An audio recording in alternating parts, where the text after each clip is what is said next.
on refait. 1, 2. Voilà, quand même. Parfait. Bon, bonjour à tous, bienvenue pour le 8e épisode de À Méditer. Aujourd'hui c'est un épisode un peu spécial, ça fait longtemps qu'on l'attendait. Depuis le début, c'est de là qu'est née un peu l'idée. On voulait absolument faire notre chef. Du coup aujourd'hui on est avec Maxime Frédéric. Donc c'est un honneur pour nous de vous avoir. C'est pour moi les gars. C'est pas ce que vous disiez il y a 5 minutes. Arrête Elliot. Donc là on est à la ferme familiale, donc en Normandie. Ouais. Donc on va en parler un peu, mais c'est c'était un peu le côté symbolique de faire ça ici, parce que c'est un peu là où tout a commencé pour vous, et le côté sentimental est tellement puissant ici que c'est un peu ce qu'on veut transmettre un peu dans les podcasts qu'on fait. C'est un peu justement les personnalités et l'univers de chaque pâtissier, donc c'est un plaisir d'être là. Bah, merci, bienvenue à la maison. Bon, c'est pas la première fois, hein. Non, C'est la deuxième pour chacun d'entre vous d'ailleurs. On a bien mangé ce midi à la cale. Un peu trop. Ouais, on est parfait, du coup, il y a le soleil. Du coup, on est sur les terres familiales. Donc on est chez ma sœur, à la ferme, on a les œufs. Et ma sœur, c'est la 5e génération sur la ferme. Moi, j'ai connu mes grands-parents ici, ma maman est née ici, et c'est là où j'ai fait mes premiers gâteaux. Voilà. Donc c'était vraiment, cette ferme, elle est symbolique pour la famille bien sûr, et puis pour moi sur la partie pâtissière, elle est forcément hyper présente parce que c'est là où j'étais quasiment tous mes week-ends, toutes mes vacances. On était forcément avec les grands-parents, et ici on a fait. Alors ce qui est marrant, c'est que moi j'étais moins à l'aise avec les animaux parce que je suis allergique et asthmatique. Alors du coup c'était le bordel. Oui, c'est vrai, vous disiez non, vous deviez mettre un masque, non quand vous... Ouais, pas forcément mettre un masque, mais quand j'étais avec le grand-père, avec Pépère, et puis qu'on allait soigner les vaches ou les lapins et tout, moi j'avais directement des allergies, où il y avait le foin, tu vois, la récolte ou quoi. Et j'étais toujours coulé dans la maison avec ma grand-mère à faire la cuisine, quoi. Voilà, donc il y avait toujours un prétexte pour faire un gâteau. Puis c'est vrai que nous on adorait faire les gâteaux. Du coup on faisait plein de gâteaux simples, du riz au lait, des gâteaux yaourt, des gâteaux au chocolat. Et ce qui était bien, c'est qu'on faisait tout, quoi. Donc c'était cool. Donc quand il y avait les pommes, parce qu'on a un verger, on fait le cidre ici et encore le calvados. Du coup on allait chercher les pommes, on avait les pommes du verger, on faisait les tartes aux pommes avec. Il y a le jardin qui est juste derrière, donc on avait les fraises pour faire des tartes aux fraises. On faisait les confitures, on allait cuire les mûres aussi, parce qu'il y a même encore maintenant d'ailleurs, il y a des ronciers partout, donc on va cuire les mûres, on fait les confitures, quoi. Et donc vos grands-parents c'était des vaches, il me semble. Exactement. Ils faisaient des vaches, et maintenant il n'y a plus de vaches, mais maintenant c'est les poules. Exactement. Et comment ça s'est fait un peu là? Pourquoi un peu arrêter les vaches? Comment ça s'est fait en génération en génération? Alors ça tu pourras poser la question à ma sœur, hein. C'est elle qui a repris la ferme avec Fabien, mon beau-frère, il y a 17 ans maintenant, si je ne me trompe pas. Et du coup mes grands-parents, ils étaient sur la ferme jusqu'à leurs 80 ans. Donc de leurs 60 à leurs 80 ans, forcément il y avait encore des vaches, mais c'était plutôt les vaches avec ma reine et mon tonton. Et eux, c'était surtout pour mon grand-père, parce qu'il ne pouvait pas s'arrêter de travailler et d'être avec ses vaches, c'était sa vie, quoi. Et donc quand ma sœur elle a repris, tout était un peu obsolète, tu vois, la machine à traire elle fonctionnait moins et tout ça. Et puis vraiment leur envie avec ma sœur, c'était d'avoir les chevaux. Et mon beau-frère est toujours dedans d'ailleurs. Donc ils ont monté un rat avec les chevaux ici. Et en 2019, avec ma grande sœur, et Claire, ma femme, on a monté ce petit projet autour des poules pondeuses. Et le sujet, il était simple, c'était que moi j'arrivais pas à me sourcer avec des bons œufs. Toi, j'avais Corinne, que vous connaissez forcément, Corinne et Christophe pour le lait et la crème, tu vois, avec leur vache. Mais nous, on n'avait plus ça dans la famille. Et donc c'est normal d'aller voir Corinne et Christophe pour aller chercher du lait, tu vois. Par contre, pour les œufs, je trouvais pas d'agriculteurs qui pouvaient nous fournir avec les quantités. Et forcément, nous livrer à Paris, parce que toutes ces contraintes-là fait qu'au final, des œufs, oui, bien sûr, tu fais n'importe quel village, tu vas trouver des œufs. Mais trouver vraiment l'organisation qui aille bien pour Paris. Et puis trouver un truc aussi qui vous ressemble finalement, parce que trouver des œufs... Dans les valeurs aussi. Ouais, voilà, trouver des œufs, comme vous dites, ça peut paraître facile, mais en fait, il faut que ce soit en accord avec un peu tout ce que vous faites et un peu la vision pâtissière, mais qui un peu se transcende dans la culture oui, aussi. bien sûr. Ce qui avait du sens, c'était de faire un projet qui allie la ferme, l'agriculture et la pâtisserie. Voilà. Ça, c'était le projet initial. Et forcément, on s'est mis sur les œufs parce que les œufs, c'est quand même la base de la pâtisserie. Faire une pâtisserie sans œufs, c'est quand même hyper compliqué. Alors, ça existe, hein, ça se fait, et ça se fait même très bien. Mais quand tu regardes en termes de goût et surtout de texture, l'œuf, il intervient à tous les moments. Que ce soit dans un anécien, un sablé ou une crème anglaise. Tu en as partout dans la pâte à choux. Si tu regardes, tu en as partout. Tu utilises soit le blanc, soit le jaune. C'est un outil technique incroyable, l'œuf. Et c'est vrai que ce que j'aime à dire, c'est qu'un œuf, c'est plus un œuf.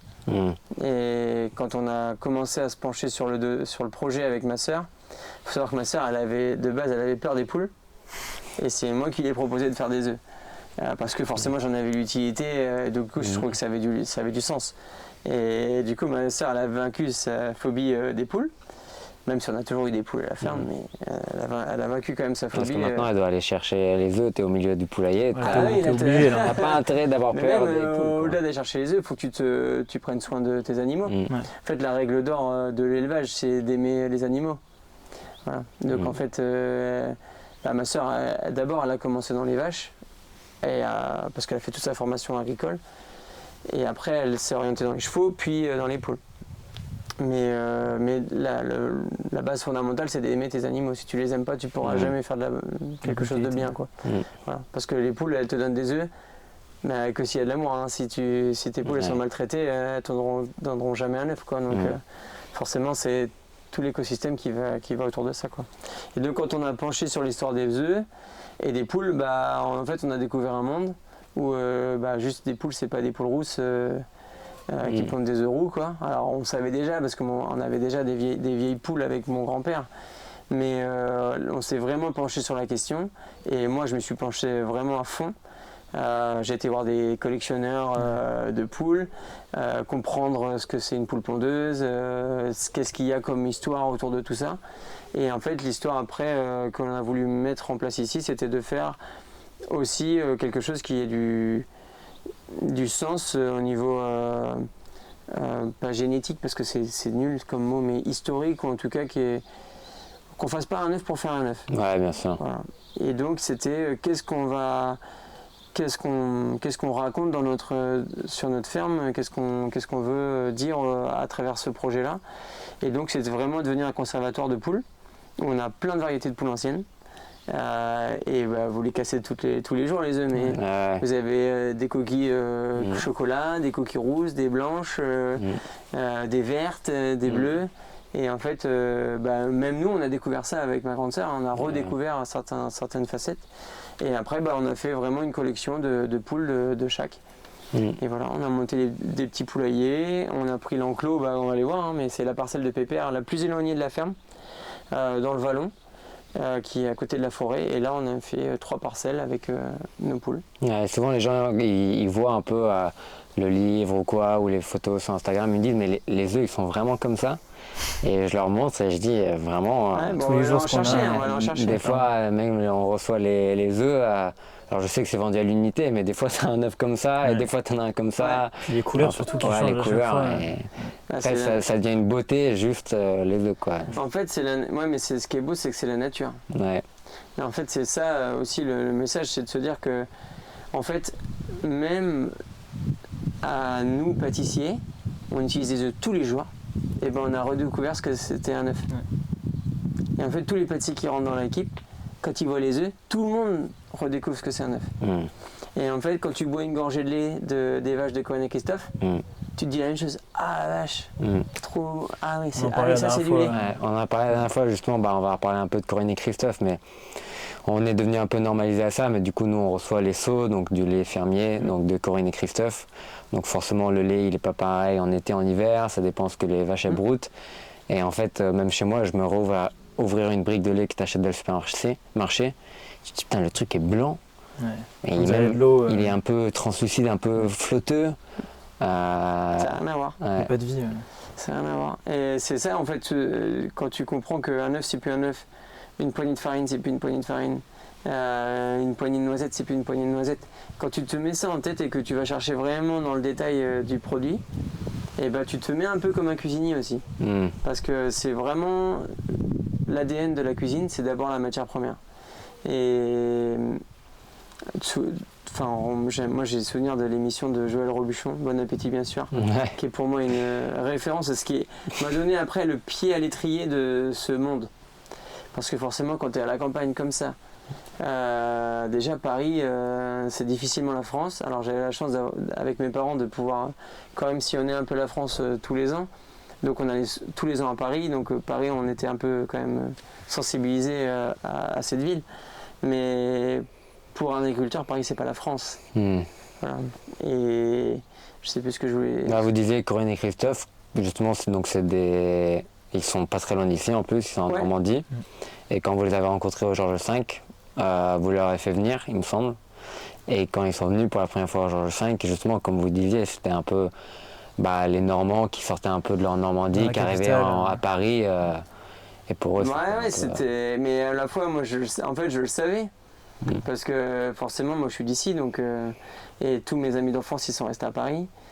Tous mes frères et sœurs sont restés à Paris. En Normandie, ouais. Tous mes amis d'enfance, ils sont restés en Normandie. Tous mes frères et sœurs, toute ma famille, elle n'a jamais quitté la Normandie. Et je suis le seul à être parti à Paris. Donc c'est sûr qu'aujourd'hui, quand je vais voir des agriculteurs ou des producteurs bien spécifiques, en fait, j'ai leur sensibilité parce que je viens d'ici.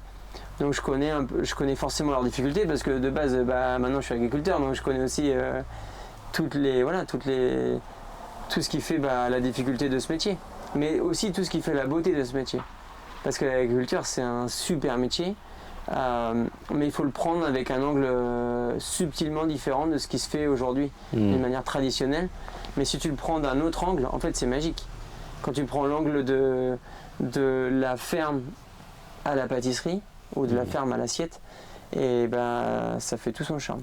Et ce que je voulais dire tout à l'heure, c'est que la différence entre la pâtisserie et la cuisine, c'est que nous à l'école, en pâtisserie, on nous apprend les techniques. On va nous apprendre une succession de techniques pour arriver à faire un dessert. Et on va t'apprendre le côté technique de l'œuf, par exemple. Alors qu'en cuisine, on va t'apprendre, la première chose qu'on va t'apprendre, c'est la matière première. Parce que pour faire un bon plat, il te faut le meilleur poisson, le meilleur légume, la meilleure viande. Et en fait, on va t'apprendre à sourcer ça. En pâtisserie, je pense que dans toutes vos études, personne ne vous a appris à sourcer ne serait-ce que même une bonne farine. Moi, je viens d'une école de boulangerie. On ne nous a pas appris vraiment à sourcer, de manière profonde, à sourcer une farine. Voilà. On parle peut-être T45, T55, mais en fait, on va pas parler du blé, on va pas parler de la transformation, si peut-être un peu. On va pas parler du goût. Surtout on va pas parler du goût. Alors que c'est l'essentiel de notre métier. D'abord, on fait bon. Après, on fait beau. Voilà. Et Camille Le Sec, qui était mon premier chef au Meurice, Camille, il m'a dit une phrase: c'est pas bon, c'est grave, c'est pas beau, c'est pas grave. D'accord ? C'est plutôt dans l'inverse. Il me disait comme ça. Il me disait: c'est pas beau, c'est pas grave, c'est pas bon, c'est grave. Voilà. Et en fait, ça m'a marqué parce qu'en fait, il a raison. Et quand il m'a dit ça, moi, j'étais sorti de l'apprentissage. Et c'est vrai que moi j'étais fasciné par tous les concours qui se passaient autour de moi, donc je voulais faire que tous ces gâteaux soient beaux. Mais en fait l'essentiel c'est d'abord que ton gâteau soit bon. Et il faut qu'il soit bon gustativement, mais il faut aussi qu'il soit bon socialement, bien sûr. Il faut qu'il soit fait bien sûr avec l'amour, mais avec toutes tes équipes de pâtisserie, il faut qu'elles mettent de l'amour. Et puis il faut que toutes les personnes qui sont dans l'écosystème à côté, elles aussi, il faut qu'elles aient une part du gâteau et qu'elles soient heureuses et épanouies. On peut parler un peu de Corinne et Christophe. Ouais, un peu de Corinne et Christophe. Du coup, comment ça s'est fait la rencontre? Donc c'était quand vous étiez au Georges V. Oui, c'était du coup dans l'aventure précédente, c'était en 2017. J'avais pris les rênes avec une partie de l'équipe du Georges V, de la pâtisserie. Et là-bas, on n'ouvrait que des briques de lait. Et à mon grand désarroi, on ouvrait des briques de lait en carton. Là. Le lait d'ici, on ne sait pas d'où il vient, mais il vient de par là-bas, quoi. Et non, mais c'est trop bizarre, mais quand tu as grandi à la ferme et que tu fais ton riz au lait avec le lait qui vient du tank, bon bah, quand tu commences à faire un riz au lait avec le lait qui vient pas du tank, ça n'a rien à voir, quoi. Ouais. Et donc moi j'avais pour quête de trouver un agriculteur à aider et avec qui créer des liens forts, quoi, si ça pouvait marcher. Et donc j'ai tapé sur Google crème crue bio Normandie. Putain, c'est marrant ça. Comme quoi le hasard a quand même. Voilà. Et du coup je cherchais dans les images les pots les plus bateaux du monde. Ouais, vous l'avez dit. C'est pas l'ADA. Ceux qui ont le plus besoin d'aide, c'est pas forcément plus besoin d'aide, mais en fait tu sais que quand tu fais la transformation à la ferme, moi forcément j'étais sensibilisé à ça, mais quand tu fais la transformation à la ferme, souvent tu as la chambre d'agriculture qui t'aide. Et donc c'est toujours un peu les mêmes images. Donc là, en fait, j'ai choisi les images, tu vois, les plus... Lambda. Ouais, lambda, communes, où je me disais, ok, là, je sais que c'est un truc qui n'a pas de marketing, quoi. Ouais. Voilà. Et puis, j'ai appelé. J'en ai appelé 7. J'étais dans mon petit bureau, là, j'en ai appelé 7. J'ai eu 6 râteaux. Ah ouais, quand même. Et Corinne et Christophe qui ont accepté de me rencontrer. Mais les 6 premiers, en fait, c'est pas... Je peux pas leur en vouloir, en fait. C'est des gens qui, quand je les appelais, ils ont eu peur. Ouais. Ils y croient pas, tu vois, genre, ok, c'est un chef d'un palace parisien qui veut du lait. Ok, tu vois, ça sent pas bon, quoi. Mm. Et déjà, ça leur faisait peur. Et la deuxième chose, c'était la contrainte d'avoir un labo homologué CE pour pouvoir livrer à Paris, d'avoir toute la structure et l'envie de le faire, bien sûr. Voilà. Et Corinne et Christophe, du coup, on s'est eu au téléphone et ils m'ont dit on se rencontre à Paris. Et du coup, ils sont montés à Paris, je pense, 2-3 jours après, une semaine après. Et ils sont arrivés au Georges V. Et en fait, on a discuté, on a goûté leurs produits. Avec toute l'équipe, il y avait Sacha, Martin, Adeline, enfin tous les Alice, stagiaire. Alice qui était là, bien sûr. Alice, stagiaire. Qui était stagiaire à l'époque, hein, on va bien préciser. Ça c'est pour toi, Alice. Et du coup, voilà, avec l'équipe, on a tout goûté. C'était évidemment très bon, mais au-delà de ça, c'était surtout les personnes qu'on voyait en face de nous qui étaient hyper touchantes et hyper sympathiques. Et voilà, et puis après, moi la semaine d'après, je suis allé les voir à la ferme, à côté de Rouen, et puis de là, c'est parti. Ouais. Et il a fallu plusieurs années avant de mettre en place. Hein. Parce que la contrainte, c'est que quand tu as des vaches et que tu fais ton lait et que tu transformes même, tu n'as pas le droit de vendre à 35 km aux alentours de chez toi. Ça, c'est des lois Par rapport françaises. à quoi? C'est une loi française. C'est l'hygiène, c'est... Non, parce que l'hygiène, que tu fasses un yaourt pour 35 km ou pour 200 km, c'est la même chose. C'est une norme qui a été pondue et c'est des contraintes énormes. Donc du coup, il faut que tu fasses ton laboratoire homologué CE. Donc Corinne et Christophe, ils ont dû le faire. Nous, on a dû le faire ici aussi avec les poules pour pouvoir livrer tes œufs en direct. Et donc Corinne et Christophe transformaient déjà. Mais ils n'avaient pas l'homologation, donc il a fallu quasiment un an pour avoir l'homologation. Après, ils ont acheté un petit camion et puis on a commencé les tournées à Paris. Voilà. Et maintenant, donc même au Cheval Blanc, donc c'est eux qui nous livrent.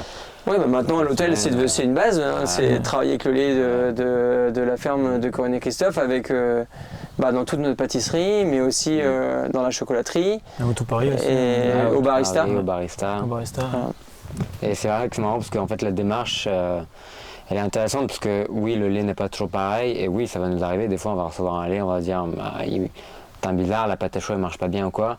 En fait ça va pas être, la démarche c'est pas ok on change la recette ou on les appelle, on échange avec eux. On s'adapte. Et en fait on s'adapte, eux ils nous font aussi des retours, des fois ils vont nous dire ah bah oui, on t'avoue qu'il a beaucoup plu cette semaine. En fait on revient un peu aux bases en fait. Un bon sens paysan. Et c'est surtout à nous de nous adapter. C'est là où notre apprentissage nous a permis d'accueillir beaucoup de techniques. Donc ce qui nous permet aujourd'hui de s'adapter à toutes nos matières premières. Et c'est pas aux matières premières de s'adapter à nous. C'est à nous de s'adapter à la matière première. Et c'est là où je pense qu'il y a beaucoup de choses qui a changé dans notre démarche. C'est qu'aujourd'hui on va adapter la matière première à nos outils de travail Et on a fait que ça depuis 30 ans, d'adapter la matière première à nos besoins de production. Alors que c'est l'inverse. Parce qu'un agriculteur, il s'adapte au temps. Il a son objectif, mais il s'adapte avec son écosystème. Et nous, c'est à nous de s'adapter avec ça en fait. Et c'est tout ce qu'on fait tous les jours. Et quand on a commencé Nicolas, quand il m'a appelé, c'était pendant le Covid, en me disant qu'il allait faire le projet de la chocolaterie, je lui ai dit, dès que tu les as, tu nous les envoies et nous, on prendra 100%. Et en fait, quand les premiers chocolats sont arrivés, c'était à la veille d'ouvrir l'hôtel. Ah ouais. Quelques semaines avant. Et donc on avait calé toutes nos recettes avec d'autres chocolats, bien sûr. Ah, bien sûr. Et quand le chocolat est arrivé, il y a réellement, il n'y a aucune recette qui fonctionnait. Aucune. Même le mi-cuit, même un chocolat chaud. Ouais. Voilà. Parce que le chocolat chaud, on l'avait calé avec le lait de Corinne et Christophe et un autre chocolat. Et quand on mettait le lait de Corinne et Christophe avec le chocolat de Nico, ça marchait pas. Ça marchait pas. Et là en plus c'était la veille de Ah ouais, c'était un bazar. Nico il est venu plusieurs fois, on a fait plein d'essais. Et en fait vu qu'on la mettait dans la chocolatière, tu sais qu'il chauffe tout le temps, ça finissait par sabler, ça allait pas, ça daubait. Et du coup on a réadapté nous notre process pour faire en sorte que ça fonctionne. On a réadapté les recettes et on a réadapté le process. Donc on s'est adapté et on s'est forcé nous dans notre travail de tous les jours. On se force avec des contraintes, mais dans le but d'utiliser des bonnes matières premières et surtout avec des belles personnes. Ouais. Non mais c'est beau et ça se ressent même dans le labo, dans l'équipe, c'est un peu la dynamique. Enfin, comme vous dites là, c'est un peu s'adapter à la personne et un peu faire confiance aux gens parce que en fait tu as dit à Nicolas Berger qu'on a utilisé ces chocolats avant même de les goûter en fait parce que tu faisais confiance à la relation que vous aviez et aux professionnels que c'était. Ouais, et puis clairement on recherche pas les meilleures matières premières. On n'est pas à la quête des médailles et puis nous déjà dans notre philosophie de travail de tous les jours, on n'est pas à la quête des récompenses et des médailles. On donne le meilleur de nous-mêmes. Voilà. Ça, c'est ce qui est sûr, c'est que le concours, il est tous les jours dans le laboratoire, mais c'est un concours avec nous-mêmes. Ça, c'était une des premières phrases, je pense, quand j'étais venu vous voir au Limba. Vous vous rappelez? C'est sûr, je l'ai dit à tout le monde. Moi, j'avais pas trop fait de concours, j'en ai fait peut-être un, et c'était un des premiers trucs que ça m'avait marqué, c'était le concours, c'est tous les jours au laboratoire. Et là, c'est en mode, là, j'étais prêt. Et puis, c'était à l'époque, ça, il n'y avait même pas un an d'ouverture, quoi.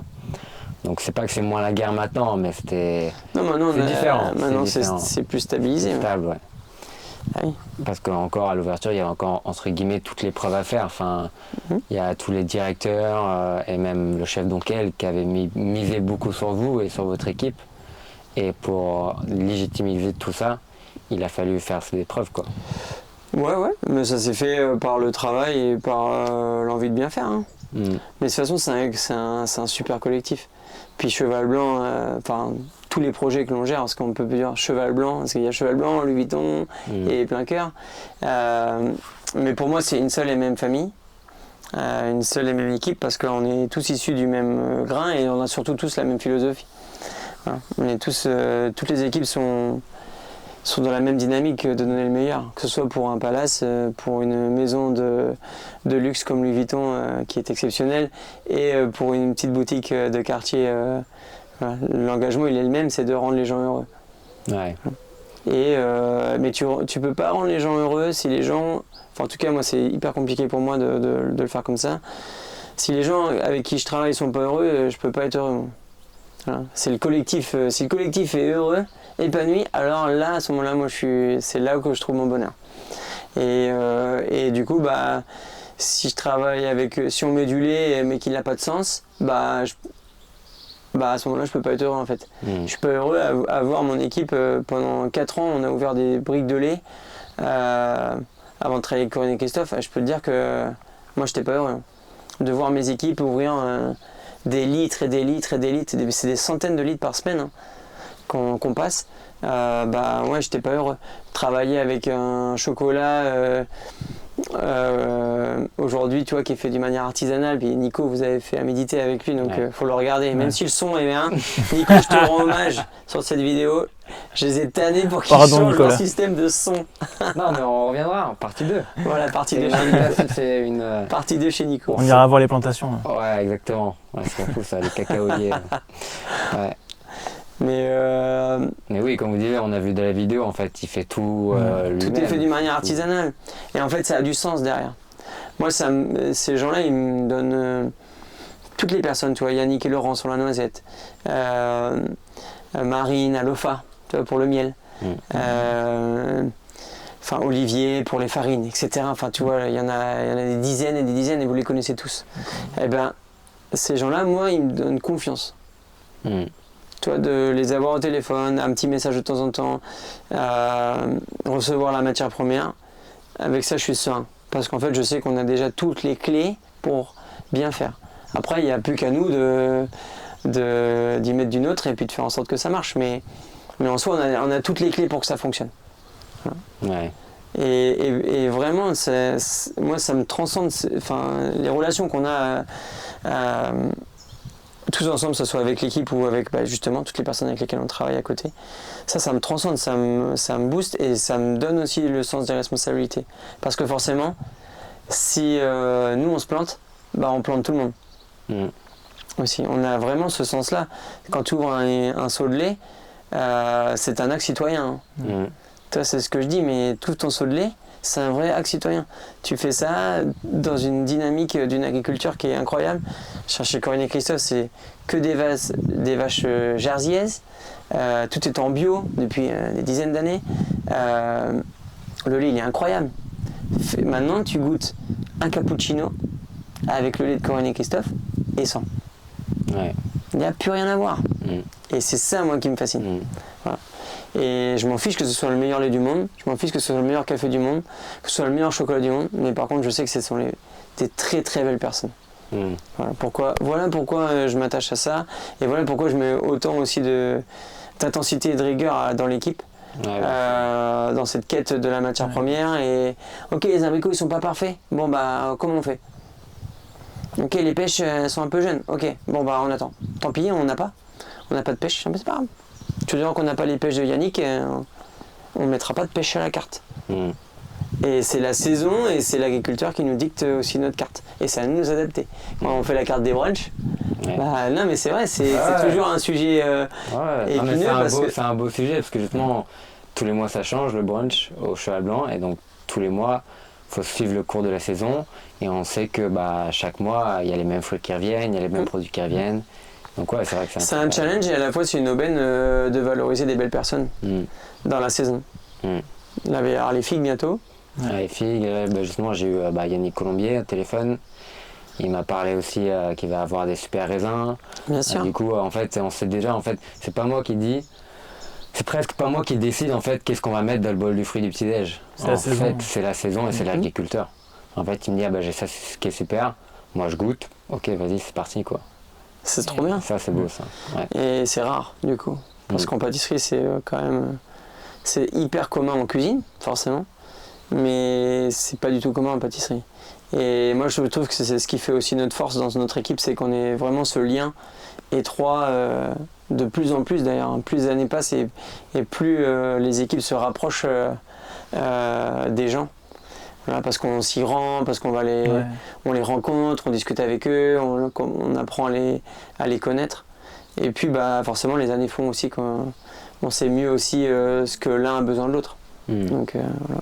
Et nous c'est aussi au labo, on l'entretient quotidiennement quoi.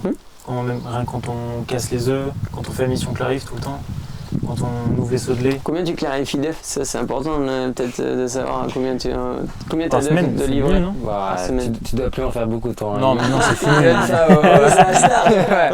Maintenant c'est la star maintenant. Vas-y, je vais aller me balader vers là-bas, clarifier. Faut demander à Gaël combien il commande. Regarde, tu vois là c'est les alvéoles, là tu casses comme ça. Nickel. C'est 1500 œufs par semaine.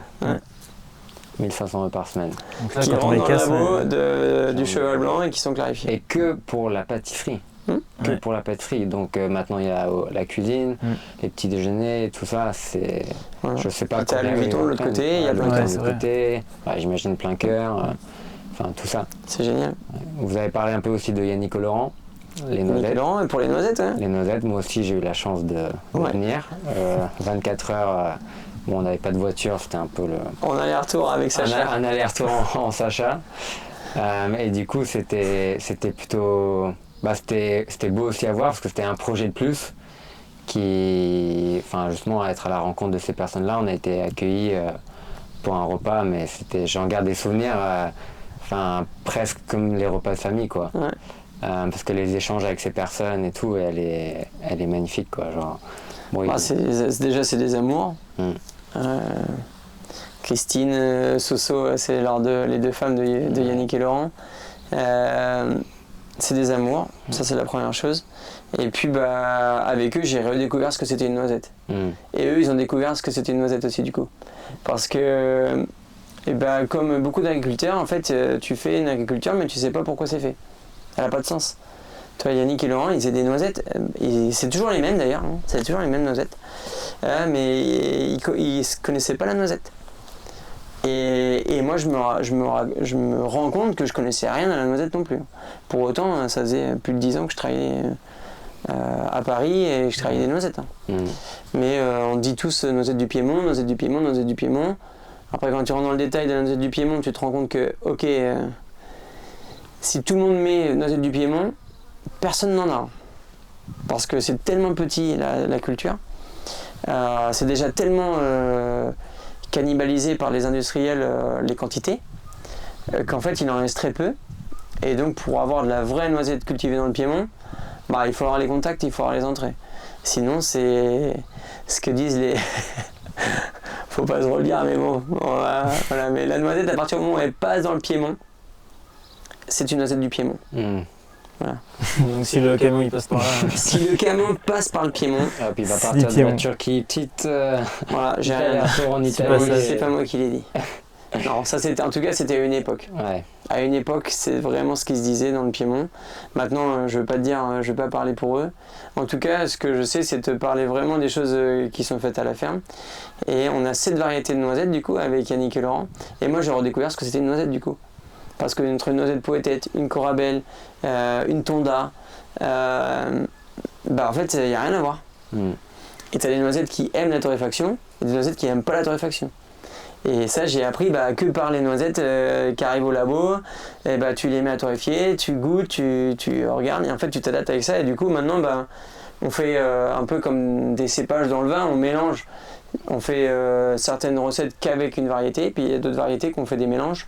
Ou typiquement, quand on fait les pâtes à tartiner, ou les noisettes enrobées, on a certaines variétés qui sont plus prédestinées une qu'à l'autre.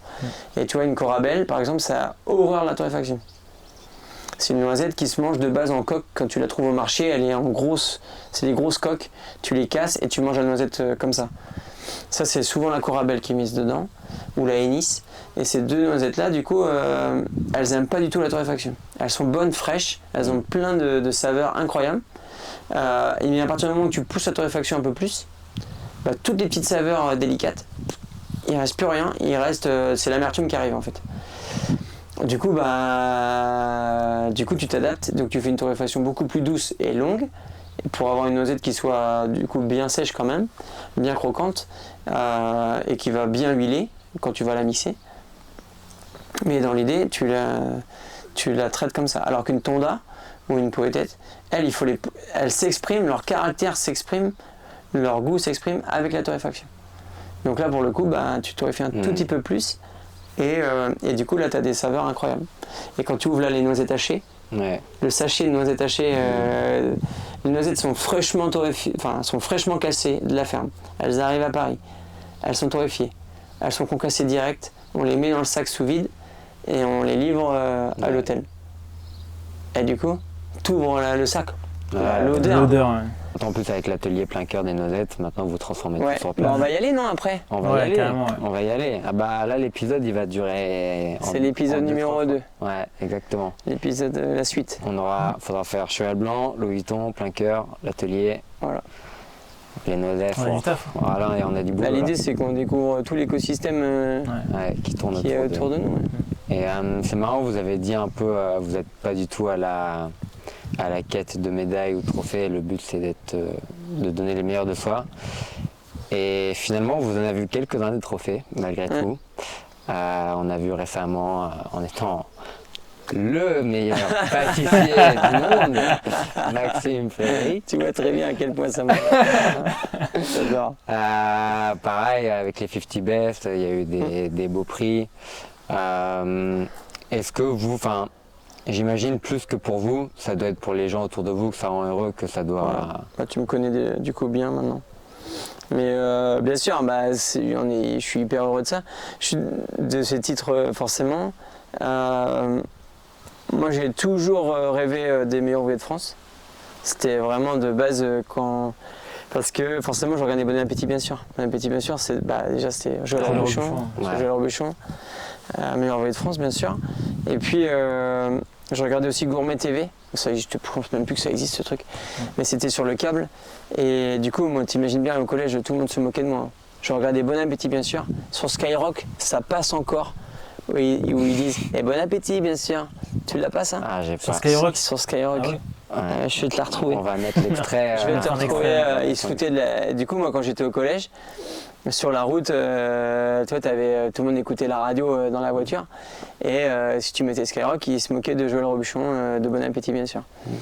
Et forcément, du coup, moi, t'imagines bien qu'au collège, je ne mentais pas que je regardais ça, quoi, parce que tout le monde se moquait forcément.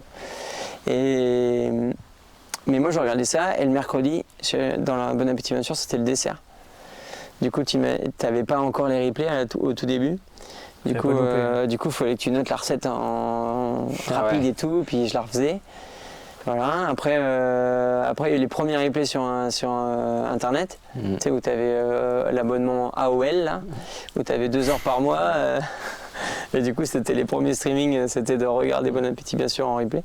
Et ce qui était beau dans Bon Appétit, bien sûr, c'était l'émission, la plus belle émission, elle durait 3 quarts d'heure. Tu avais une partie, c'était le reportage sur le chef. En fait, le chef, il était invité une semaine. Donc, il avait 5 recettes, 4 salées et 1 sucrée. Le mercredi, c'était sucré. Et à chaque début d'émission, il y avait un petit épisode sur le chef, sa vie, ce qu'il faisait, son écosystème. C'était trop bien. Il faut qu'on retrouve pour regarder ça. Le concept était incroyable. Du coup, tu voyais le chef partir voir une maison avec qui faisait ses couteaux, voir un maraîcher, un éleveur. Voilà, tu vois, toujours un truc comme ça. Et c'était un peu le C'est pas sorcier version gastronomie. Et donc, tu avais tous les chefs étoilés qui passaient. Hein. Tout le monde, tous les plus grands chefs y passaient. Du coup, c'était... moi, ça m'a mis le pied à l'étrier. Après, sur Gourmet TV, c'était une chaîne qui était que sur la food. Juste après, Chasse et Pêche. T'avais Chasse et Pêche. Juste après, c'était Gourmet TV. Par contre. T'avais qui existe encore, je pense, Chasse et Pêche. Et juste après, c'était Gourmet TV. Voilà. Et du coup, quand je rentrais de l'apprentissage, je mettais Gourmet TV. Et je voyais plein d'émissions de chefs passer, des reportages et tout. Et mon rêve, c'était de monter à Paris, de vivre de ce métier, mais d'être dans des belles maisons et de suivre la trace de ces chefs-là, quoi. Donc aujourd'hui, d'arriver un peu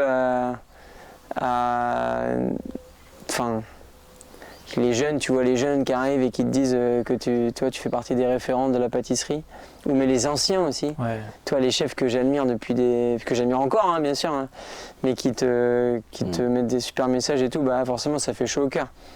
Et puis, moi, ces titres-là, j'ai côtoyé des chefs qui les ont eus. J'ai travaillé avec Camille Le Sec, qui a été élu meilleur pâtissier de France en 2010, quand je suis rentré dans ses équipes.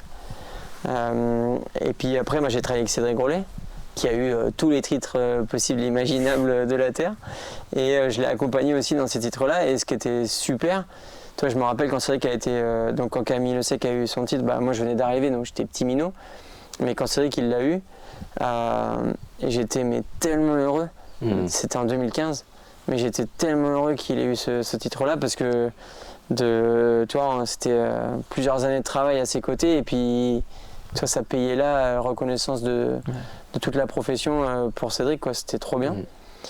Et puis après il les a tous eus, Cédric, et moi j'ai volé de mes propres ailes. Et puis en fait aujourd'hui, oui on a eu en 2019 le magazine Le Chef, en 2021 on a eu le Goemio, on a eu le Michelin bien sûr avec Passion Dessert. Et puis là cette année on a eu 50 Best et la liste. Voilà. Ouais. Donc il y a eu à Lyon aussi, on a eu le titre. Voilà. Ouais. Et vous pensez que même vous en rendez compte, vous disiez un peu tous les jeunes qui vous voient comme une référence, Non. même tous les anciens, vous vous rendez réellement compte, vous pensez de l'engouement Non, puis heureusement je pense. Ouais. Non, je veux surtout pas savoir ça. Non, ça met mal à l'aise. Ouais. Puis je pense que ça me mettra une pression encore plus. Ouais. J'ai pas besoin de ça quoi. Voilà. Je pense que vous connaissez assez l'objectif de faire plaisir aux gens et du coup de faire que tout soit. Ouais, irréprochable. Tout soit exactement. J'allais pas dire parfait mais irréprochable. Ouais. Pour que parce que c'est vrai qu'en restauration et comme tout le temps, hein, comme tout, chez Plein-Cœur aussi et chez Vuitton aussi, chaque assiette tu remets en jeu en fait. Ouais, tu remets tout en question voilà. en fait. Tu remets en jeu toute ta crédibilité. Et on en parlait beaucoup avec Arnaud Nonquel. C'est chaque jour, chaque service, chaque assiette, tu remets en jeu les 3 étoiles. Et moi ça me passionne ça. Parce que ça te pousse tous les jours en fait à... C'est pour ça que je te dis que le concours c'est tous les jours dans le labo. Parce que c'est tous les jours, tu donnes le meilleur de toi-même pour tes clients. Et des concours à l'inverse, moi j'en ai fait pas mal quand j'étais apprenti. Et puis au tout début au Meurice. Et je les ai tous perdus. Voilà, tous. Comme quoi. Tous perdus. Si vous venez de perdre un concours, baissez pas les bras, c'est pas la fin. Et tu vois, c'était Monsieur Fresson. Avec qui j'ai eu la chance de faire un an, qui est malheureusement parti trop tôt, mais Monsieur Fresson m'avait sorti parce que j'étais arrivé 2e à la sélection des Olympiades en Normandie, et il m'avait dit tu sais Maxime, moi mes concours je les ai tous perdus. Je suis soit arrivé 2e, soit j'ai pas été classé. J'ai cassé ma pièce, machin. Et il m'a dit le seul que j'ai gagné, c'est les meilleurs de France. Et il m'a dit, je pense que de les avoir perdus, ça m'a rendu meilleur. Parce qu'à chaque fois, en fait, ça m'a permis de me remettre en question. T'arrives 2e, en fait, faut que tu rebosses dur pour te dire que tu vas pouvoir atteindre la première place. Alors que potentiellement, le premier, il peut se relâcher. Ouais. Parce que, ok, je suis arrivé. Et ça, c'est ce qu'il m'avait expliqué. Et tu vois, c'était il y a 17 ans. Et je me souviens comme c'était hier. Il y a des phrases comme ça de mes grands-parents, de mes parents, de ma famille ou de mes amis qui restent marqués en moi et qui me sont un peu des leitmotivs ou des dictons ou des garde-fous aussi. Et c'est vrai que de les avoir perdus, ça m'a fait prendre conscience quand je suis arrivé au Meurice, vraiment j'ai pris conscience que le concours c'était dans le labo. C'est quoi qui vous a fait prendre conscience de ça au Meurice en particulier? Parce que je me dépassais tous les jours. Tous les jours j'apprenais. Tous les jours, je me sentais grandir. Donc, et en fait, tu fais un concours pour apprendre, tu fais un concours pour grandir. Tu fais pas un concours pour avoir la médaille. Hein. Enfin, franchement, si tu fais le concours pour avoir la médaille, c'est vraiment que tu as un problème d'ego. Tu fais pas le concours pour avoir le col bleu, blanc, rouge pour toute ta vie sur ta veste. Tu le fais parce que tu veux donner le meilleur de toi-même. Ouais. Voilà. Et Simon Toutain, qui est un de mes meilleurs amis, avec qui j'étais à l'école, lui, il révisait jamais avant les contrôles. Tu vois, on était en cours au BTM ensemble. Et moi, je potassais, tu vois. Je potassais mes cours, ma techno, tout le classeur. Tu pourras demander à ma mère, hein, je vais demander à ma mère, mais mon classeur de techno, je le connaissais par cœur. Tout par cœur. Même la composition du sucre, de la levure, tout. Je connaissais tout par cœur. Même le sucre, je la connais encore. Tu te rappelles? On va tester après. On a fait là, il y a 2 jours. Ouais, il y a 2 jours dans le labo. Ouais. On aime bien aussi un peu. Je pense qu'on n'a pas peut-être vos connaissances. Non, pas du tout. On faisait la composition du beurre. On faisait la composition du beurre. Ah ouais, trop bien. Trop bien. On se challenge un peu. Ouais. Bon voilà, toute ma techno, je la connaissais par cœur. Et Simon, il disait, avant le concours, réviser, c'est tricher. C'est un contrôle de connaissances. Et aujourd'hui, maintenant, Simon, il est prof. Il dit c'est un concours de connaissances. Et donc, il arrivait à l'examen sans avoir révisé. Et il avait des bonnes notes. Il avait des super bonnes notes. Et parce que c'était... lui, il n'avait pas besoin de réviser. Tu vois, c'était en cours, il était concentré. Et il relisait un peu ses cours vite fait, mais c'était pas un truc où il apprenait ses cours, quoi. Moi, j'apprenais tout par cœur. Ça devenait mon livre de chevet, quoi, ce livre de techno. Et en fait, ce truc de contrôle de connaissances, tu vois, quand tu vas au concours, moi je dis si tu veux aller au MOF, ou peu importe, n'importe quel de tes concours d'ailleurs, c'est juste un contrôle de connaissances. En fait, tu vas pas commencer à tirer du sucre parce que tu fais le concours de la Coupe du Monde du sucre, quoi. Bah non, t'as cette attirance pour ça, donc t'en fais tout le temps, régulièrement, et donc du coup tu t'inscris au concours, mais c'est naturel. Pour moi, c'est quelque chose de naturel. Bachoter pour aller choper une médaille, je sais pas. En tout cas, pour moi, ça n'a pas de sens. Ça n'a pas de sens. Bien sûr, il faut s'entraîner, mais comme tu t'entraînes tous les jours à faire un dessert à l'assiette ou un petit gâteau. Je voulais venir sur le chef Donquel, dont vous avez parlé rapidement. Tu vois les étoiles dans mes yeux. Ça me paraît quand même une étape clé quand même dans cet épisode de parler du chef Donquel. Il y a eu d'autres chefs, hein. Vous avez parlé auparavant de David Bizet, oui, bien sûr. Yannick Aleno, Alain Ducasse. Ouais, exactement. Le chef Donquel, il y a une complicité quand même un peu plus singulière. Vous êtes déjà tous les deux normands. Sur la vision, la manière de travailler. Je ne sais pas si vous voulez nous en parler un peu de la rencontre déjà. Oui, bien sûr. Moi, j'ai pris conscience de l'importance de travailler avec un chef de cuisine au Meurice, parce que j'ai vu l'impact en fait qu'a un chef sur la vision d'une pâtisserie. Et bien sûr, moi j'ai travaillé avec Yannick Aleno, j'ai travaillé avec Alain Ducasse au Meurice. Puis après, j'ai travaillé avec David Bizet, Christian Lesquer et Simone Zanoni et Alain Todon au Georges V. Et chacun m'a apporté sa vision, et à chaque fois, en fait, ce qui est beau aussi avec la pâtisserie, c'est que tu t'adaptes au chef que tu as en face de toi. Donc tu vas switcher aussi ta pâtisserie en fonction de l'histoire du restaurant, de ce que le chef de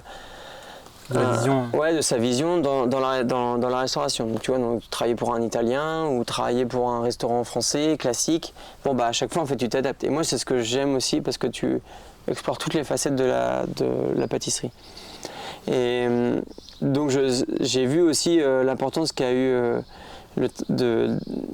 pour Cédric Grolet, un chef de cuisine, dans sa manière de voir les choses, dans sa manière d'aborder les choses. Je trouve que ça, en tout cas quand je l'ai vu se construire, Cédric, moi j'étais son adjoint au tout début avec Jimmy Boulet. On était tous les deux ses sous-chefs, et puis Cédric il était chef du coup.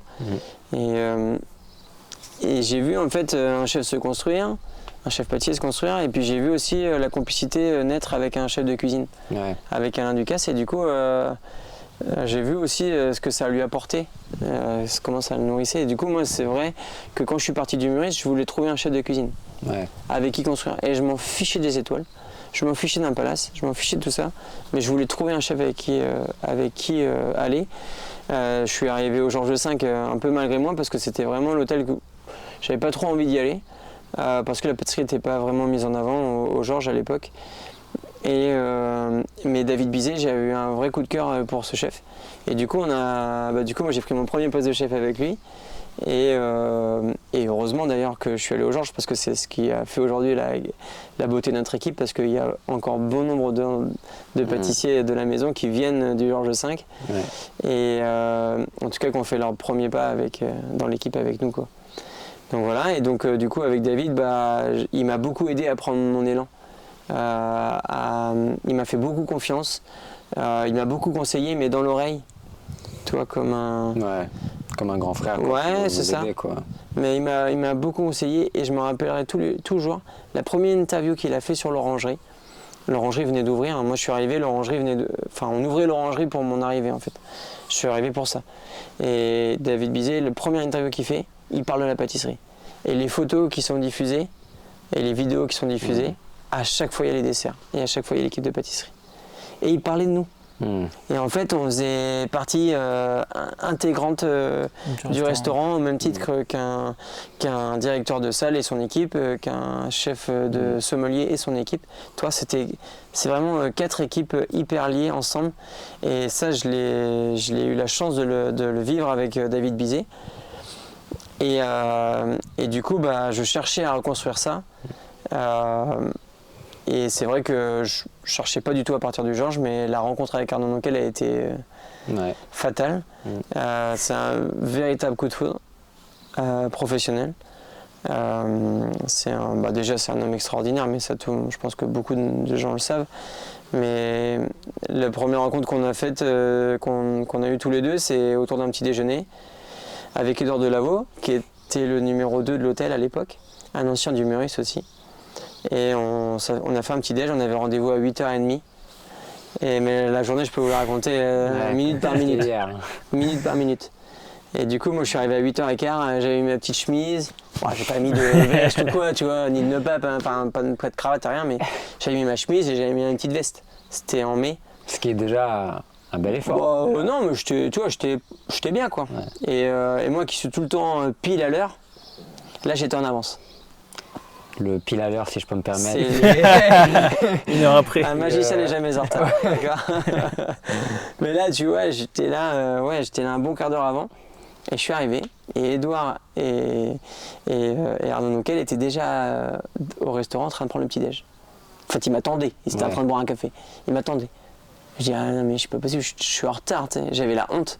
Moi, je voulais arriver avant le chef. En fait, voilà, donc il était là. Et on a commencé à boire un petit déj et déjà la première chose qu'il a fait, c'est qu'il m'a fait la bise. Ok. Et on a parlé de tout. De tout, mais pas forcément de projet, tu vois. Genre on a parlé de notre histoire, parce que Édouard Delaveau est normand aussi. Donc voilà, on parlait de notre Normandie, on parlait de la gastronomie, de nos racines, et puis de l'histoire d'Arnaud Nonquel, parce que c'est un chef qui était hyper discret à l'époque. Il était à Saint-Tropez, ouvert 6 mois de l'année pour la Vague d'Or, mais moi je le connaissais peu en étant parisien. Tu vois, bien sûr je le connaissais, mais je connaissais pas sa cuisine, je connaissais pas vraiment toute sa sensibilité. Puis même aux yeux de tout le monde, c'est pas le chef Nonquel d'aujourd'hui. C'était en 2018, 2019. C'était 2019. 2019. Voilà. Et du coup, moi c'était une journée où je travaillais, mais il y avait 3 complices. Il y avait Martin, Sacha et Mathieu Lebris. Le chef Lebris. Et les 3 savaient que je voyais Arnaud Nonquel. Et d'ailleurs, je leur avais demandé si ça les dérangeait ou pas que j'aille le voir. Et les gars m'avaient dit non, bien sûr. Et ils savaient que c'était pour Cheval Blanc. Et du coup, je suis allé le voir et je devais rester 1h30. Tu vois. On s'avait dit de 8h30 à 10h, on se voit, on fait un petit café. Quoi. Et on a resté jusqu'à 13h. On a fait de 8h30 à 13h. Un bon petit déj, c'est un brunch quoi. Mais en fait, on était à une table et c'était énorme parce que le chef, il se levait tout le temps. Et il était aux petits soins. Tu veux un petit café? Tu veux un tatati? Et moi, j'étais tellement mal à l'aise. J'étais trop mal à l'aise. Et voilà. Et puis, ce qui était beau, c'est que Arnaud, il connaissait pas nos desserts de l'hôtel de l'époque. Et moi, je connaissais pas sa cuisine. Voilà. Donc, personne n'avait goûté l'un et l'autre, tu vois. C'était une rencontre humaine. C'est un peu comme ce qu'on disait au début avec Nicolas Berger, en fait. C'est une confiance à la personne avant même de vraiment goûter. C'est ça. Et dis-toi du coup, Arnaud m'a recruté sans avoir goûté les desserts. Ouais, c'est fou ça. Et pourtant, c'était facile, il n'avait qu'à venir à l'hôtel et goûter. Mais il n'est pas venu goûter. Et le premier tasting qu'il a fait, c'était en décembre. Et on s'est rencontrés en mai. Le premier dessert qu'on lui a fait goûter avec Sacha, c'était en décembre. La semaine où il fallait faire la semaine juste avant Noël, bûche, et en même temps, je faisais des pieds et des mains avec les équipes. On a fait des pieds et des mains pour lui faire goûter quelques desserts. En même temps, préparer la bûche. On était un petit comité avec Mathieu et Martin, on était tous les 4. C'était la première bûche de l'hôtel Cheval Blanc, donc il fallait en produire. Et on n'était pas dans les bonnes conditions, mais bon, on était très bien. Et voilà, il a goûté les premiers desserts. Moi, les desserts n'étaient pas dans les meilleures conditions non plus, mais voilà, c'était une bonne base pour travailler. Et puis, ce qui était beau, c'est sa confiance, quoi. Tu vois, de nous dire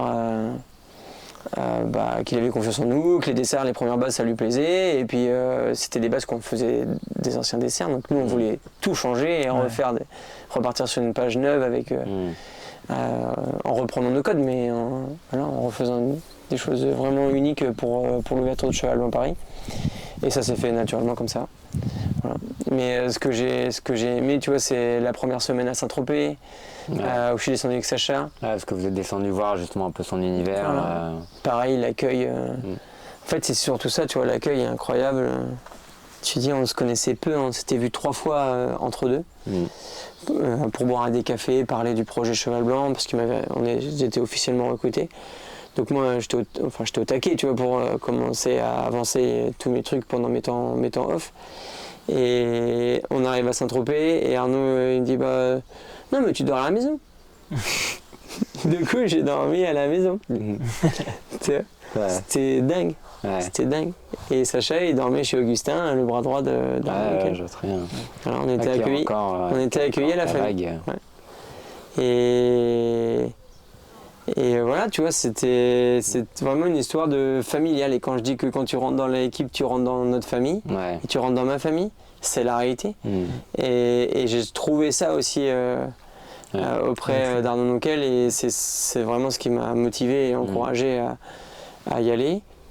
Et puis il a ce respect profond pour les équipes de pâtisserie.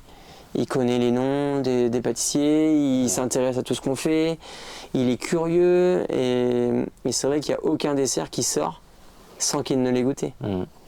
Mais pas parce qu'il n'a pas confiance en nous et qu'il nous demande à les goûter, pas du tout, il ne nous a jamais demandé ça d'ailleurs. Mais c'est nous par respect pour lui, et parce que son œil a vraiment de l'importance pour nous. Donc tous les desserts, on lui fait goûter. Vous en pensez quoi? Et en fait, c'est vraiment une histoire d'équipe, quoi. Et puis comme vous dites, le côté vraiment humain, enfin, moi j'ai eu, j'ose dire, la chance d'avoir fait un peu des testings avec le chef Donquel et tout. Et en fait, ça se voit, ne serait-ce que juste un regard dans les yeux. Et ça se voit, en fait, il cherche à comprendre le dessert, il cherche à rebondir sur ce qu'on dit. Si on lui envoie un message, il va nous répondre après. Enfin, c'est une relation où, pour moi, c'est des gens pour qui j'ai tellement de respect. Enfin, on parle du chef Donquel, c'est 10 étoiles au guide Michelin. Et le côté encore tellement humain.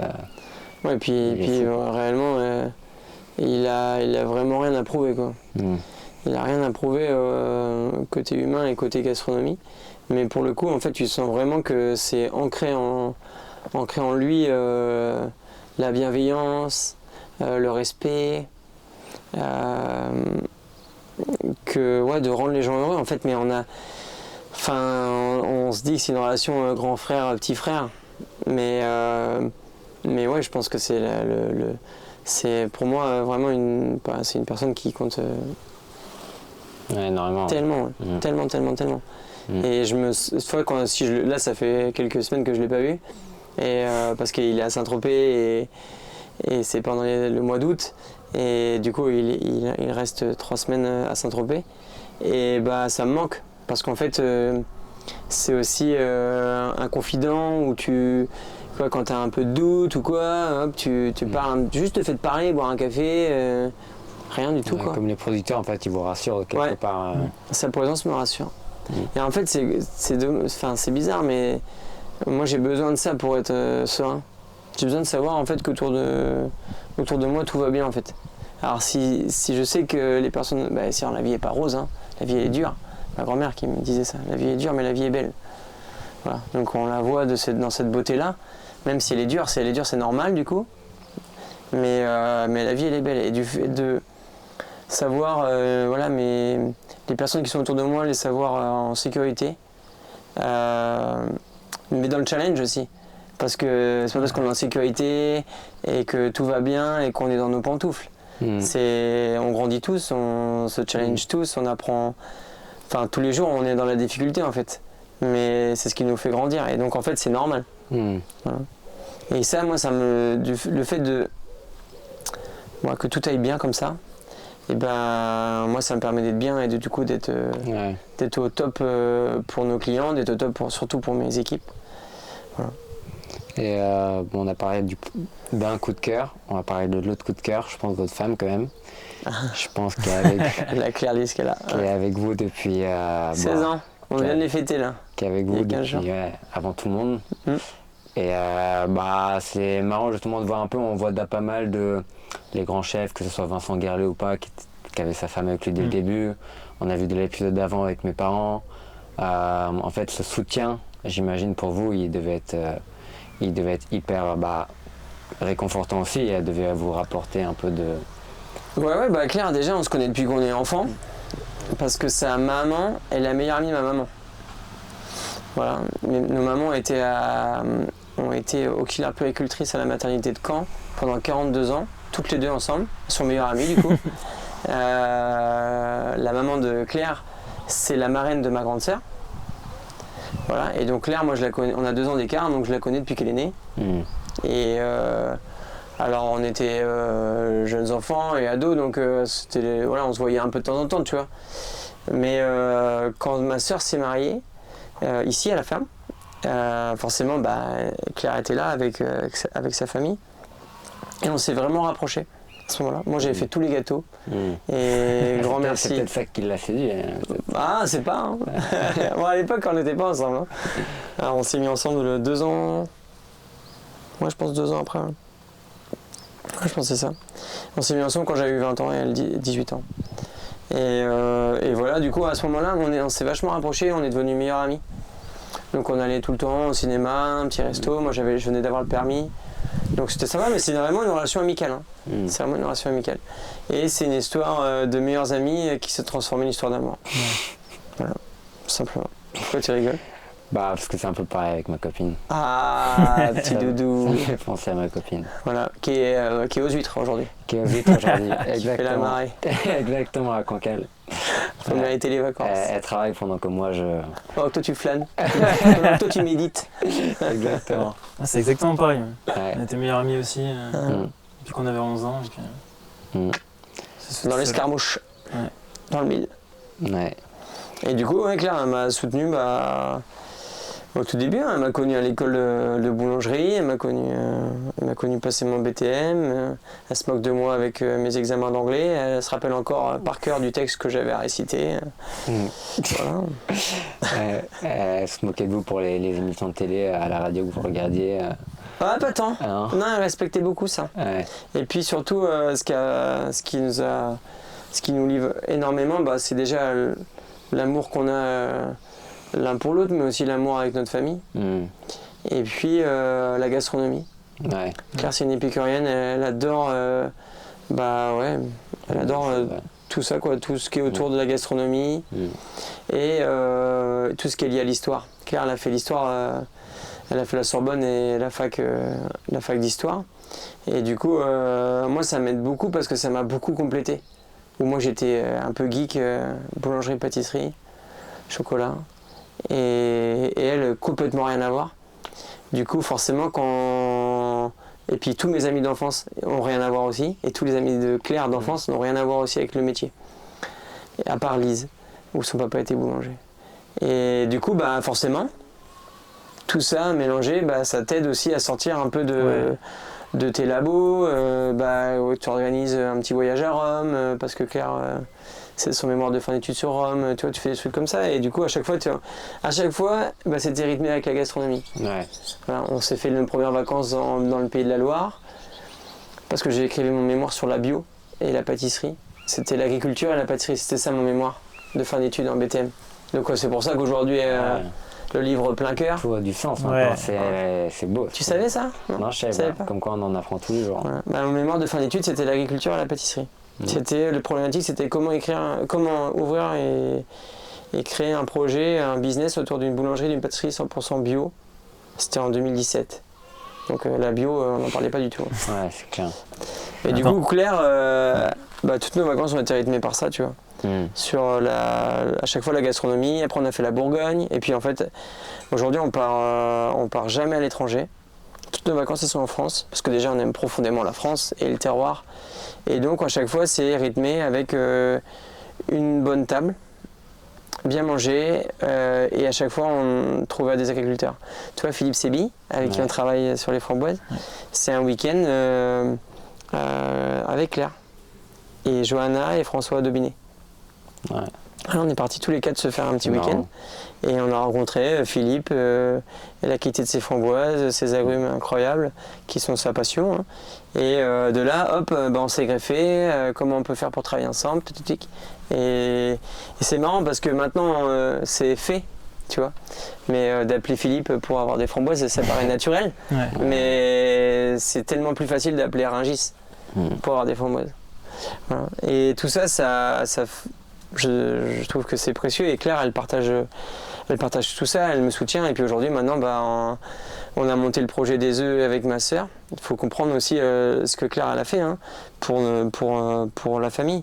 Elle a quitté son travail, elle est venue aider ma sœur à la ferme pour monter le projet des œufs. Voilà, donc elle est toujours associée avec ma sœur. Claire, elle est au régime de la MSA, donc elle est agricultrice officiellement. Même si c'est une agricultrice plus à Paris, hein, bien sûr. Mais elle aide ma sœur à distance sur la ferme pour l'aider sur tous les papiers, pour la gestion au quotidien, quoi. Et voilà, après on a monté le projet des noisettes. Donc là, on fera le prochain dans l'atelier parce qu'officiellement il vient d'ouvrir. Donc c'est super bien de pouvoir. C'est pour ça qu'on a attendu de méditer. C'était pour qu'on puisse. On a attendu longtemps. On l'a attendu longtemps, mais pour pouvoir le voir l'atelier noisettes on fait les choses bien. Ouvert et que vous puissiez vous rendre compte aussi un petit peu plus.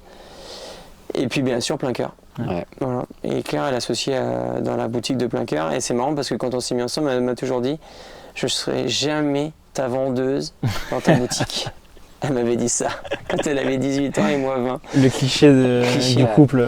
Mais je lui dis, ça tombe bien, moi je veux pas ouvrir de boulangerie. Et c'est marrant parce que c'est il y a 3 ans, c'est elle qui m'a proposé d'ouvrir une boutique à Paris. En fait, Claire, on a eu Hortense, il y avait Louis qui était en préparation et du coup, on voulait faire un projet normand de base. Claire elle rêvait de la Normandie, de revenir un peu sur les terres. Et un soir en rentrant en février, elle m'a dit écoute, notre vie est encore parisienne, je peux pas te demander de choisir entre Cheval Blanc, Louis Vuitton et la Normandie.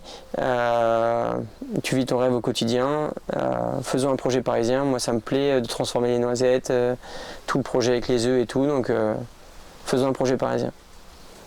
Et en fait c'est dingue parce que c'est vraiment une preuve d'amour parce qu'elle sait ma passion, elle sait que je sais pas faire autre chose que je fais aujourd'hui et c'est pas pour moi, c'est vraiment pas un travail, ça fait partie de ma vie en fait. Quand je suis au labo dans les 3 maisons différentes ou quoi, j'ai vraiment pas l'impression de travailler. C'est ma vie, j'aime vraiment faire ça en fait, je vois pas faire autre chose. C'est pour ça que pour moi partir en vacances c'est hyper compliqué. Et on a choisi des vacances simples. Là je suis en vacances pendant 15 jours mais on reste en Normandie, on reste, tu vois, on fait des voyages à la ferme, on voit nos amis d'enfance, basta, ça nous va en fait, ça nous va comme ça. Et puis on rythme l'année avec 1 ou 2 petits week-ends en amoureux. Et Claire, elle s'adapte à tout ça quoi.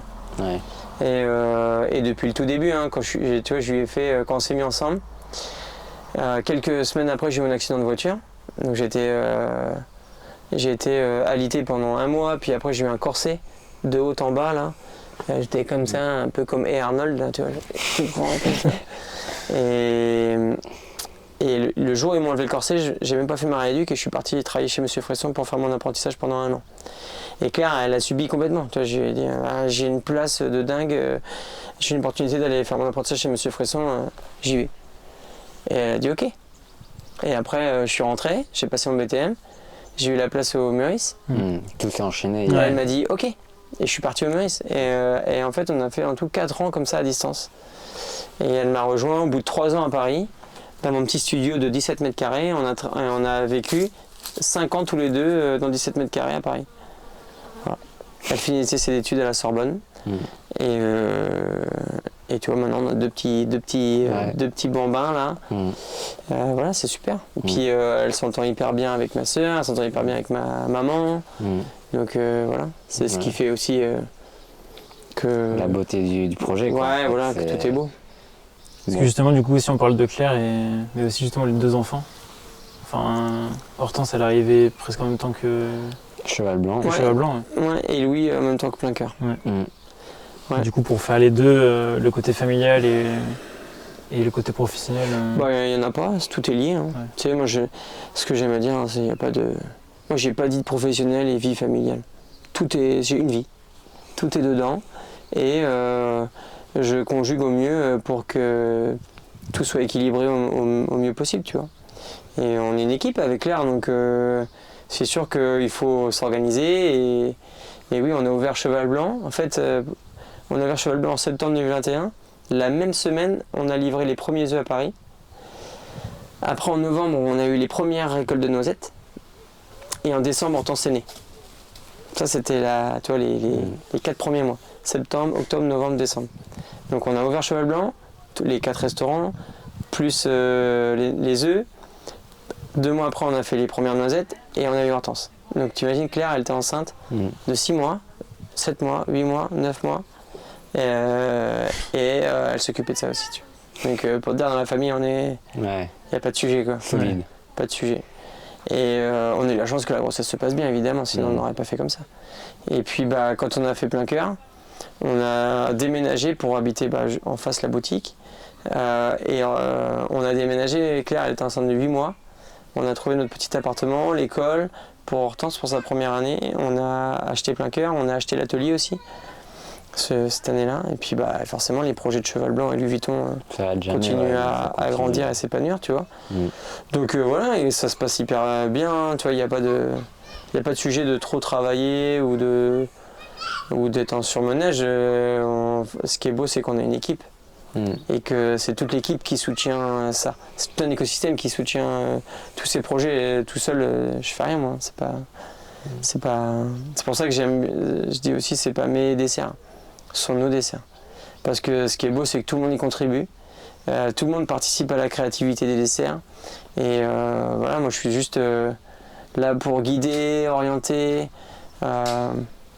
donner 2-3 petits conseils dans l'oreille, voilà, pour faire grandir.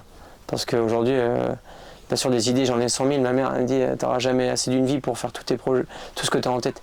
Parce que d'un projet, on est un deuxième, et on est un troisième, et on est un quatrième.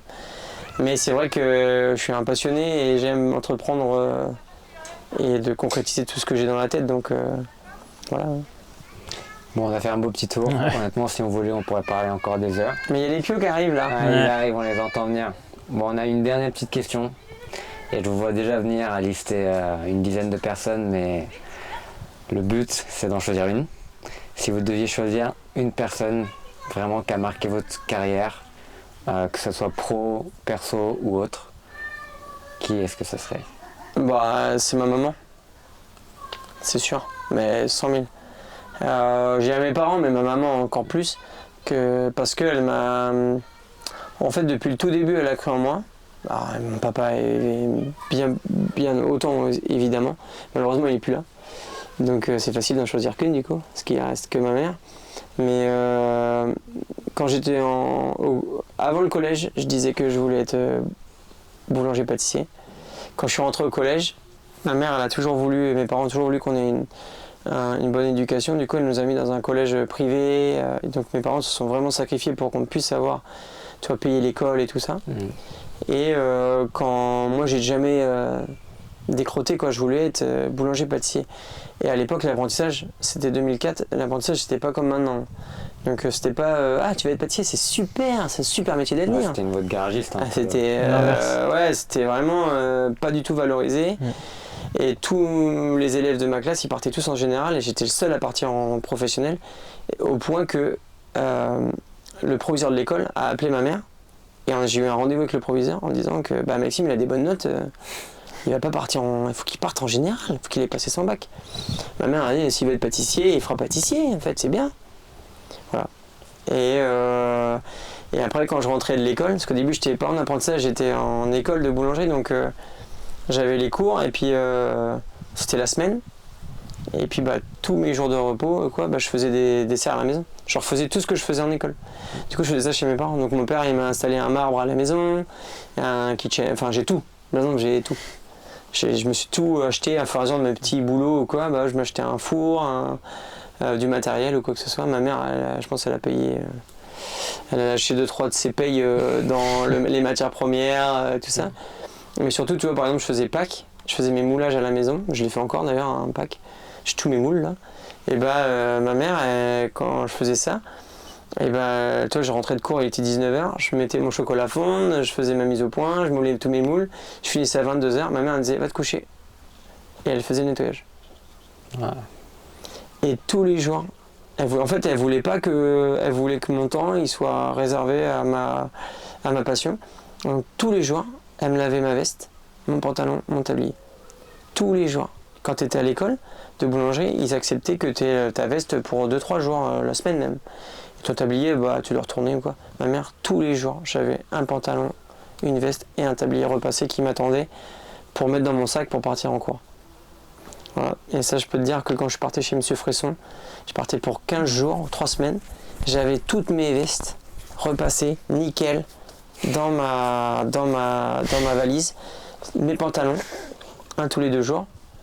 Et mes tabliers, un par jour. Et j'avais ça. Et je partais avec ça. Alors j'avais une énorme valise. Et je revenais avec tout ça.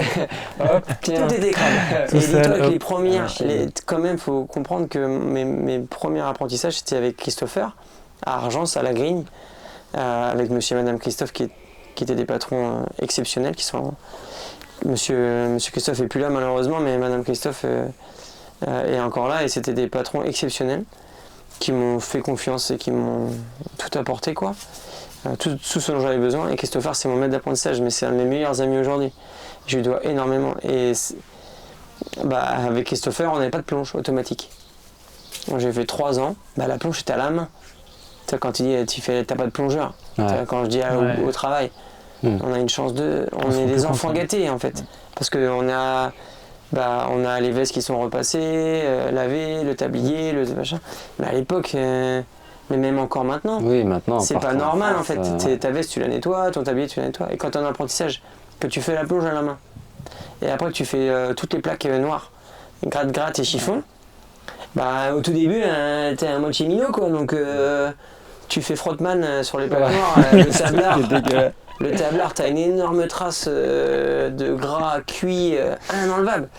Ma mère, tous les jours, elle prenait mon tablier et il était nickel. Et je te jure qu'il n'y avait pas une tache. Bon, vous voulez venir dans le dernier petit plan? Il y a le dernier plan là. Allez loulou, allez. Viens papa.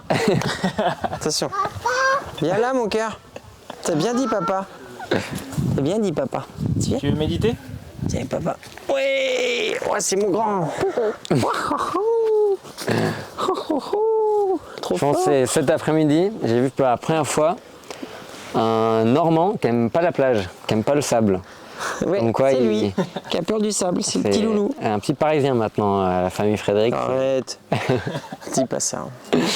Donc merci pour tout. Merci chef. à vous les gars. Honnêtement, merci non seulement pour l'épisode, mais je pense que nous tous les deux, on a tellement de quoi vous remercier, tout ce que vous faites pour ne serait-ce que le métier et tout. Je pense qu'on fait un honneur et un plaisir les gars. On fait partie des jeunes qui qui voient tout l'engouement autour de vous et qui j'imagine que pour ce que Camille Le Sec a été pour vous, c'est ce que vous êtes un peu pour nous. Et on va continuer à travailler et voilà. Hein. Merci les gars. Sous le regard affûté de Louis.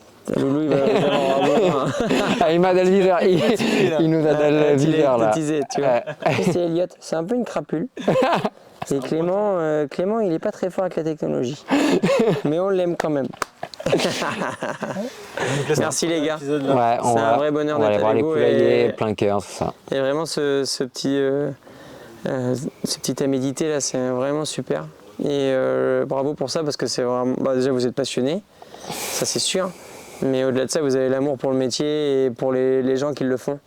Et le respect aussi de ça des anciens, parce que d'aller voir Nicolas Berger, Vincent Guerlet, et tous les autres que vous allez faire et que vous avez déjà fait. C'est vraiment génial, quoi. C'est un exemple pour tous les autres. Merci, Allez, chef. gros Merci. bisous les gars. Allez, Merci, coupez. merci. Coupé.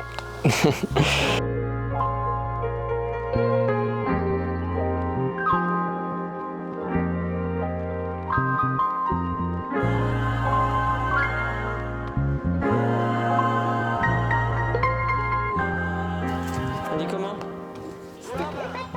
Est-ce que je peux venir avec vous?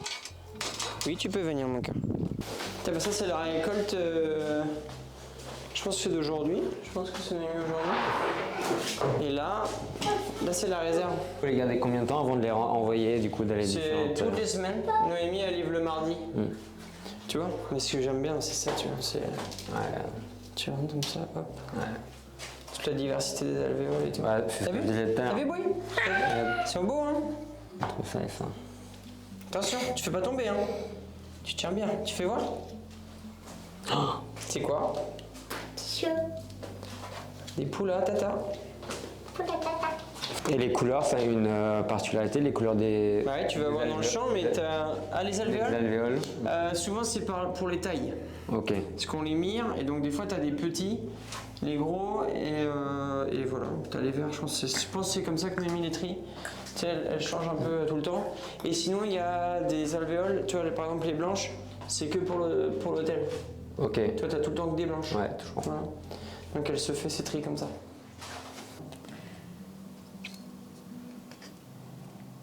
Allez. On les va le voir au soleil, c'est encore plus beau. Allez. T'en prends un, Hortense? T'en veux un? Tiens. Lequel? Le vert? Lequel? Choisis un. Ah, il est beau. Super. Et tu le protèges, hein? Oui, Bah, parce qu'il faut pas le casser. Papa, tu peux m'en sortir encore? Tu veux lequel? Le rouge? Non, celui-là. Tu veux le rose? Le vert? Le rose? Un dans chaque main. Alors ferme bien tes mains. Voilà, tu les tiens comme ça, un par un. Allez, on est parti. On va faire voir Elliot et Clément. Ah, c'est quoi? C'est mouton. Non, c'est le chien, Hortense. On refait là et tu la couperas au montage. Hein. Mais qu'est-ce qu'elle veut faire avec les œufs? Qu'est-ce qu'on fait nous avec les œufs? Ben nous on les ramasse et avec ça on fait des gâteaux. Qu'est-ce qu'elle est mignonne. Ouais. Elle a du gaz, mon pauvre. Il y a de quoi manger, là. Ouais, elles sont deux en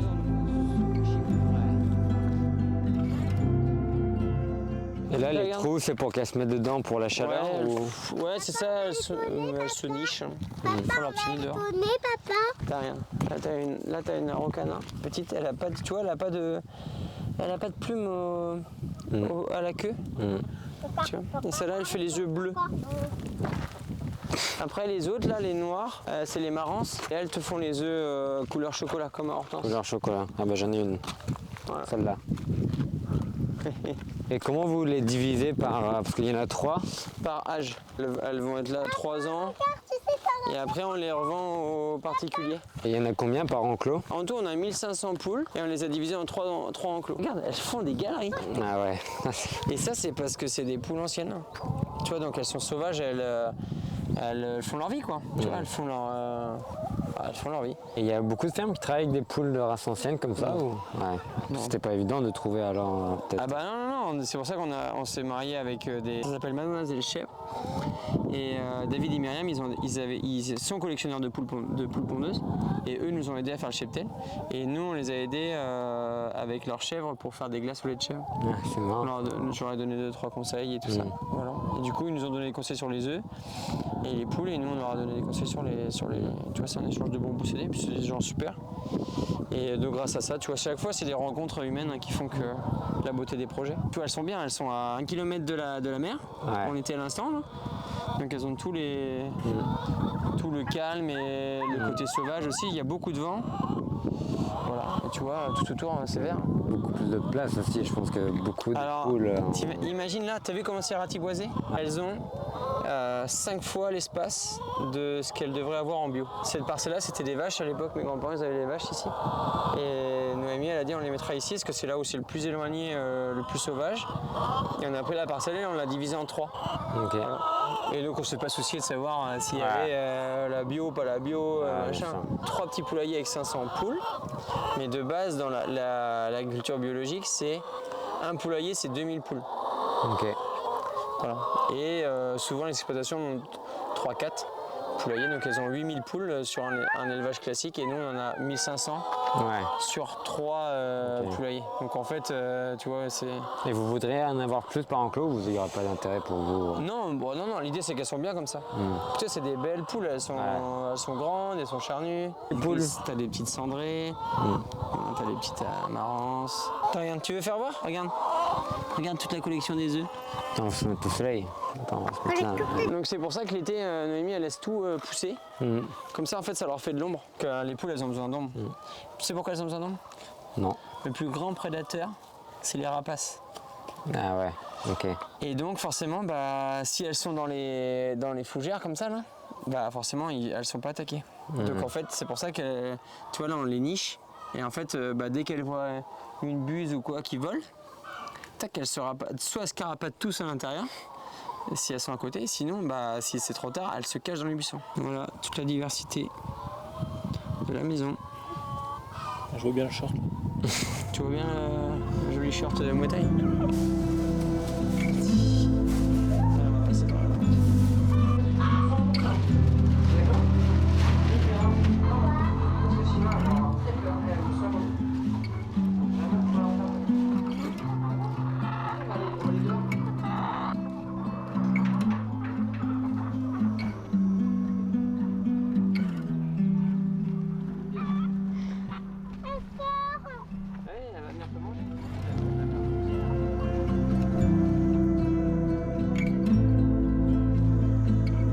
Récolter tous les jours ou non?